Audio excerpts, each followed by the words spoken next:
بسم اللہ الرحمن الرحیم۔ السلام علیکم۔ اقوال حضرت علی رضی تعالیٰ عنہ۔ نمبر 1، پرہیزگاری شبہ کی چیزوں سے بچنے اور توقع گناہوں سے پرہیز کا نام ہے۔ نمبر 2، ادب انسان کے اندر ایک درخت کی مثل ہے جس کی جڑ عقل ہے۔ نمبر 3، سمجھدار وہ ہے جو تجربوں سے مضبوط اور مصیبتوں کے پیش آنے سے درست ہو جائے۔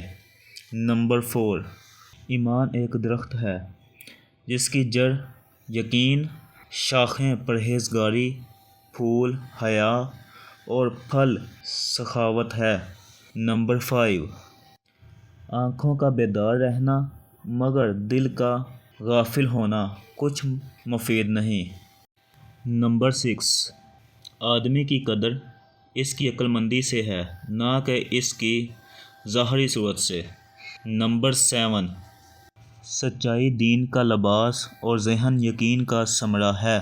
نمبر 8، مال نفسانی خواہشوں کا مادہ اور دنیا آفتوں اور بلاؤں کا گھر ہے۔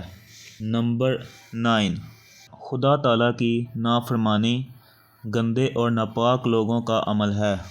نمبر 10، عقلمند وہ ہے جو اپنی امیدوں کو کم کرے اور شریف وہ ہے جس کی خصلتیں بزرگ اور اچھی ہوں۔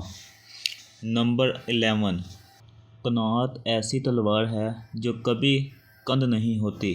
نمبر 12، ادب نہایت اچھی خصلت اور مردانگی خسیس کاموں سے پرہیز کا نام ہے۔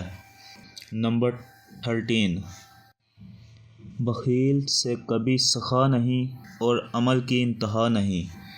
نمبر 14، معافی دینا نہایت اچھا احسان ہے اور احسان انسان کو غلام بنا دیتا ہے۔ نمبر 15، توقع ان لوگوں کے لیے ایک مضبوط قلعہ ہے جو اس کے مطابق عمل کرتے ہیں۔ نمبر 16، دوست وہ ہے جو غائبانہ طور پر دوستانہ معاملہ کرے۔ نمبر 17، سخی تھوڑی نعمت بھی حاصل ہونے پر شکر گزار رہتا ہے اور بخیل بہت سا مال ملنے پر بھی ناشکری کرتا ہے۔ نمبر 18، کمینہ آدمی اپنے وارثوں کے لیے مال و دولت جمع کرتا ہے۔ نمبر 19، کام کی دوستی سوچ بچار کا نتیجہ ہے اور غریب وہ ہے جس کا کوئی دوست نہ ہو۔